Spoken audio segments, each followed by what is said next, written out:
right, hey guys, thank you for clicking on the video. Want to do a couple house cleaning things here. We're up to 78 subscribers. Super awesome. Thank you for the support.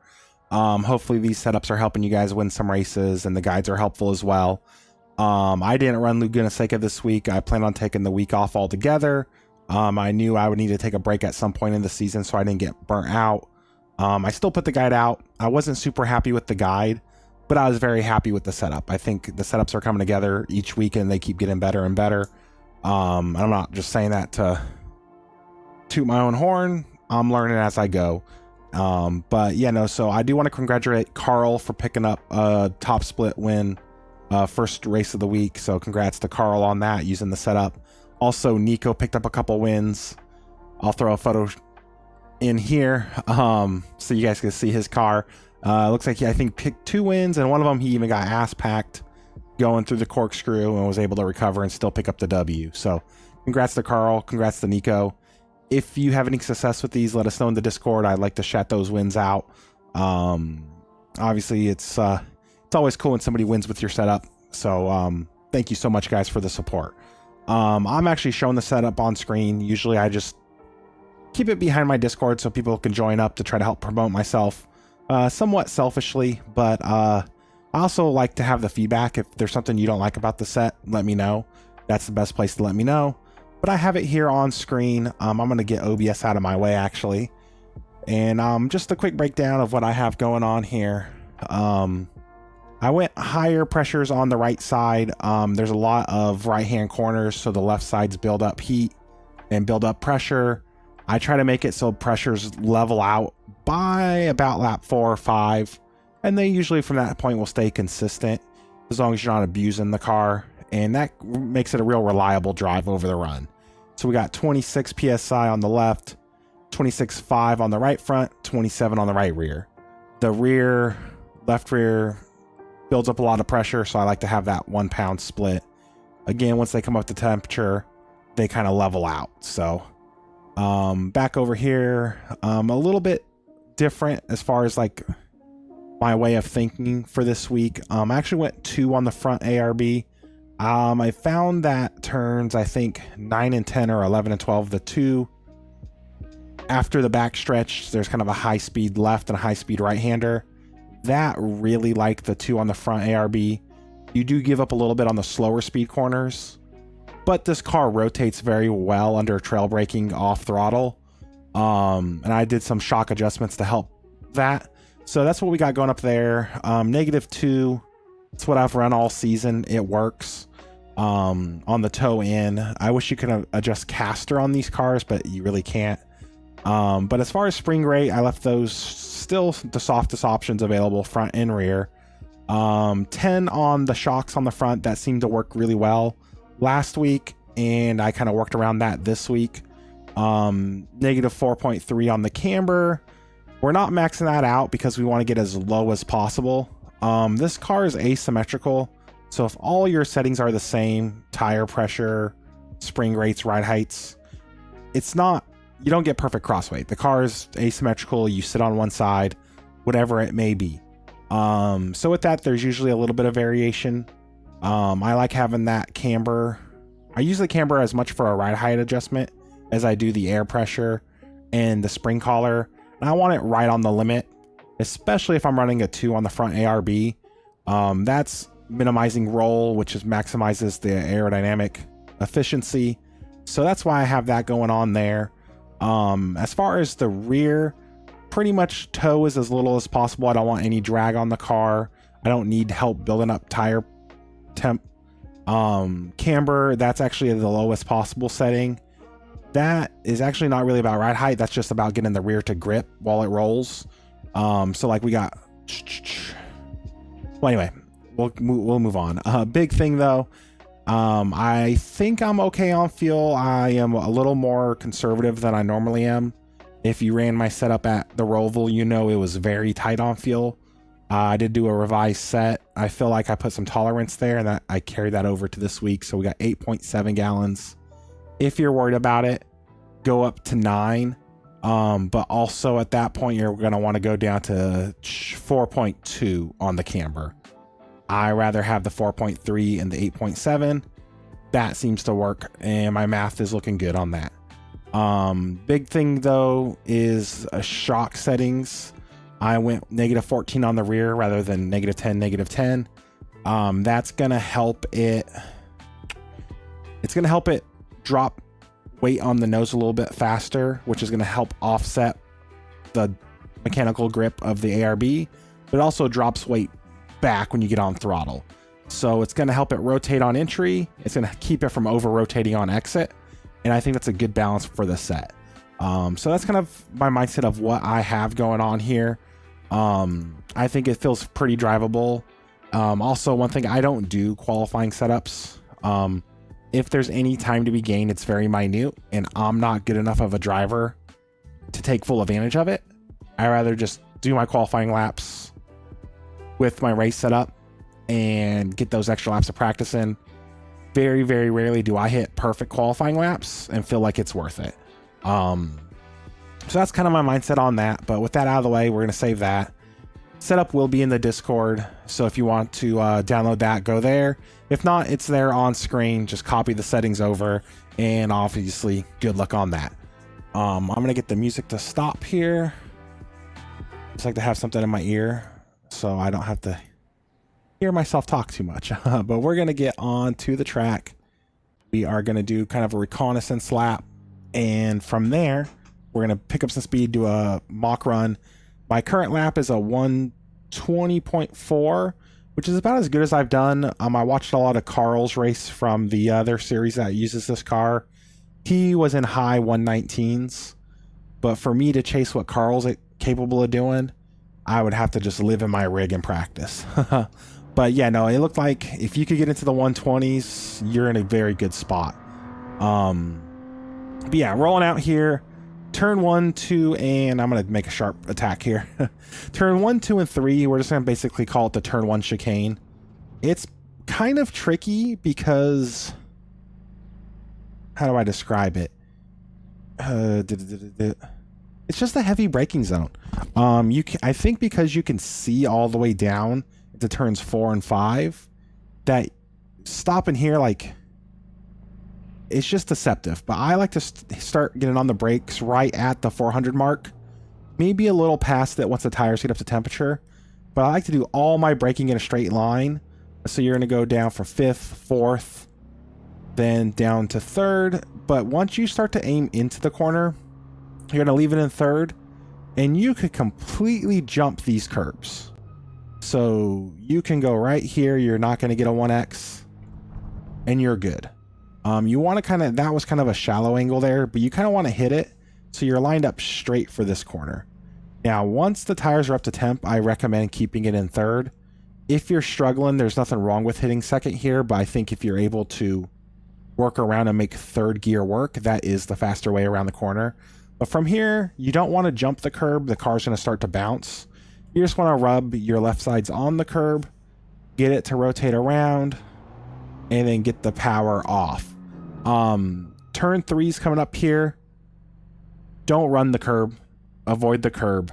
It upsets the car. The car itself is a little on edge around this kink.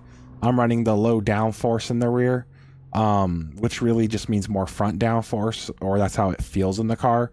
But like when you hit this and you're full throttle, you're getting up to 4th gear. If you put a lot of wheel into it, it's going to want to snap the back end. You want to make that transition smooth, and hitting the curb is going to make it not smooth. For turns 4 and 5 and 6, it's kind of a combination. One leads right into the other. With this one, you're going to be 4th gear, and usually around between the 2 and the 100, you'll trail brake in here to 4. I like to leave it in 4th gear here. Once you hit the gap with the grass, so you have curb, grass, curb, that's when I like to drop down to 3rd and use that shift to give you a little extra rotation. I personally struggle getting back to the curb here. Watching Carl's video, he's a lot quicker than me. If you can get back to the curb there, that's actually ideal, but it's not going to kill you to kind of run in the middle of the track here because you're already tracking back out. But at this point, I would be in 3rd gear. You're going to track out here, and then you're going to want to cut back. You want to run across or on the curb, but you don't want to jump over the back side of it. So that's turn 5, and it's really kind of like a 4A 5. 4 kind of has that second apex, but that's how you're going to handle that. Turn 6 is kind of unique. I think you can make up a lot of time here. Again, it's going to be third gear still, but typically when you're looking at a curb, and let me see if I can set a reset point. Okay, it's set. Okay, I think I got it set. But yeah, when you're coming in here to turn 6, you're gonna want to kind of run on the curb, but you're gonna see curbing build up on the outside here. Typically, you want to use all the track and walk yourself out to that curb. So like mentally, that's something that's kind of built into a lot of sim racers. Use up the most of the track, walk it out to the curbs. This is one of the corners I would say don't do that. If you walk yourself all the way out to the outside curb, you're going to be in a very bad position for turn 7. Turn 7 is kind of awkward. So what I like to do, and let me see if I can reset.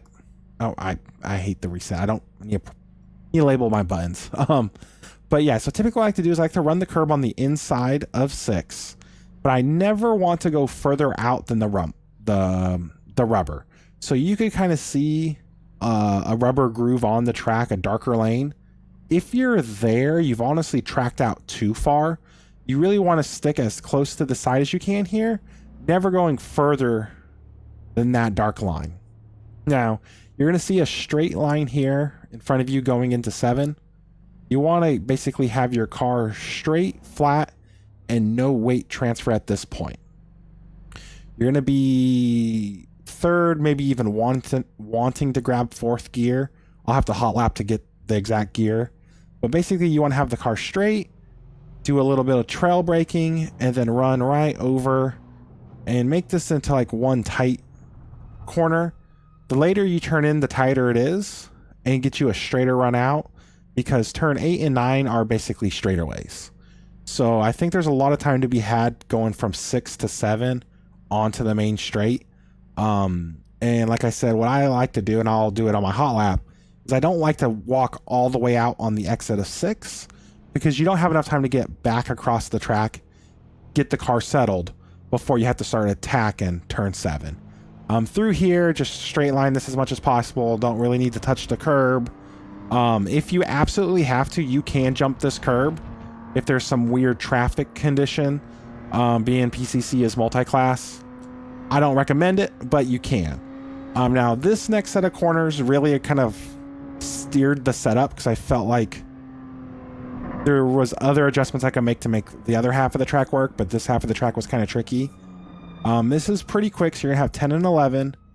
I like to start braking and get down to 4th gear between the 3 and 200 mark. And if you ride a little bit of brake, this is the one set of corners I would say you're okay to jump over the curb, because you want to basically straight line it and into turn 11. Very tricky, a lot of vibration with the 3D curb, but you're going to jump over there and you're going to drop down to 3rd by the exit. And then obviously if you're on this curb, you want to start turning into the final corner, turn 12. And right there, that line in the middle of the track is what I try to treat as the apex of the corner. Technically, the apex is a little bit before that. So once you see that line, you're coming up to it, is about when you want to start being full throttle and walking yourself out to the main straight. So hopefully that kind of explains it. I'm going to kind of get up to speed here, and we will see what I can achieve. I know my speed can be a 120.4, but usually a little bit of performance anxiety hits me when recording these hot laps. Track temp for that lap was, I believe, 98. It's currently 95. So track temp's going to make a difference. There's really no wind to speak of right now. Yeah, let's get up to speed here and see what we can do.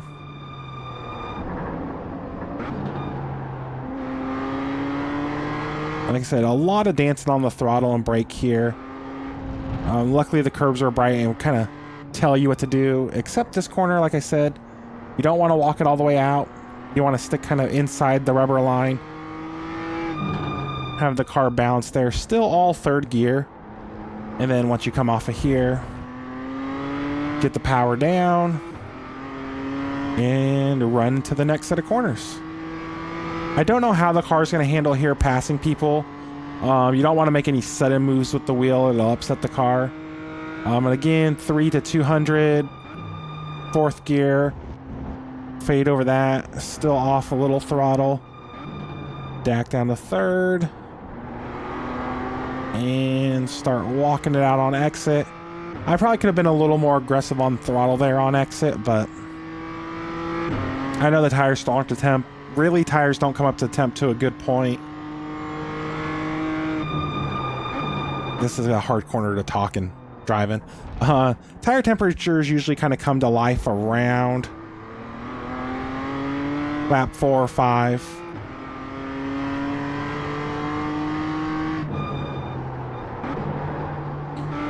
So a little early to my downshift there, but I was able to get myself where I wanted on the track for the corner. Like I said, through here we know to keep it tight. Shallow exit so we don't have too much weight sloshing around.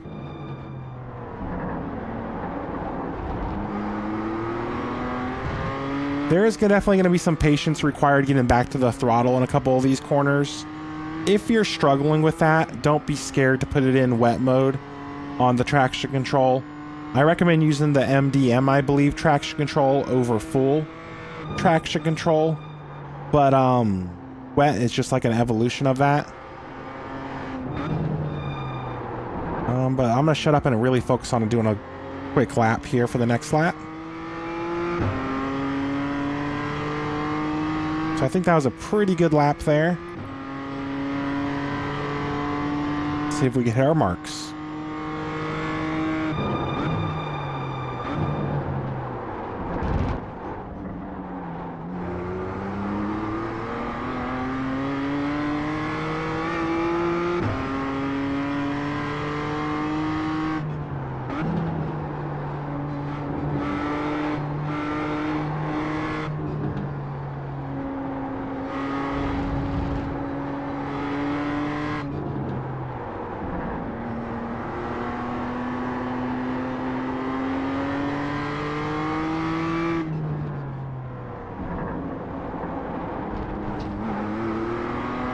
I could give up a little bit of time there, but it's really a test of your patience.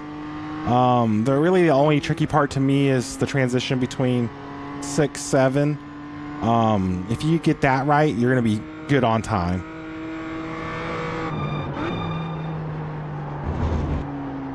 Little timid there on my turn in.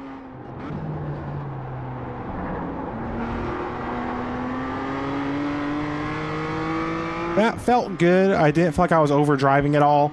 Just hitting my marks. Let's see what we get across the line time-wise.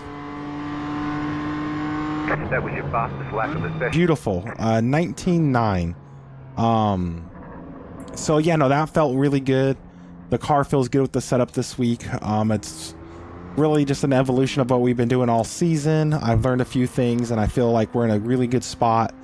So hopefully this is helpful. Just trying to think. Traffic wise, I feel like traffic through here is just going to be one of those deals you're going to want to be patient. Obviously you have the front stretch and the back stretch to make some moves. One thing I did notice, and this is going to be kind of a weird thing to bring up, but stuff does happen. If you miss turn 10 and 11, there is a slowdown, but I think there's a way to cheese it a little bit. We're just gonna miss the corner here. Let's just say you're in a battle, you want to lunge past one last car before the corner and you just miss this turn. Let's just say, oh, if you run straight on here, ride your brake, you can ride yourself all the way around. Clear your slowdown, but it doesn't hurt you as much as trying to get back to the course the other way. Obviously you don't want to go that route. It is still slower, but just a little bit of a pro tip. If you're gonna miss that corner, don't freak out, don't overreact, just ease yourself off and you should be good. But yeah, hopefully that's helpful. I think my lap time was decent. Good luck in all your races. Jump in the Discord if you want to get the setup early. If you have any questions about it, if you need me to give you advice on the changes for like your driving habit, or just to hang out. Also, congrats again to Nico on his 2 wins, Carl on his win. I know Peter. I'll tag his channel down below. He got a couple wins earlier in the season at Snetterton with our setup, so that always feels good. Yeah, no, thank you for watching. Please like the video if you've enjoyed it. Leave a comment if you can. That's always helpful. And subscribe to the channel for more information. Hope you're having a great evening, and enjoy. Good luck in your races.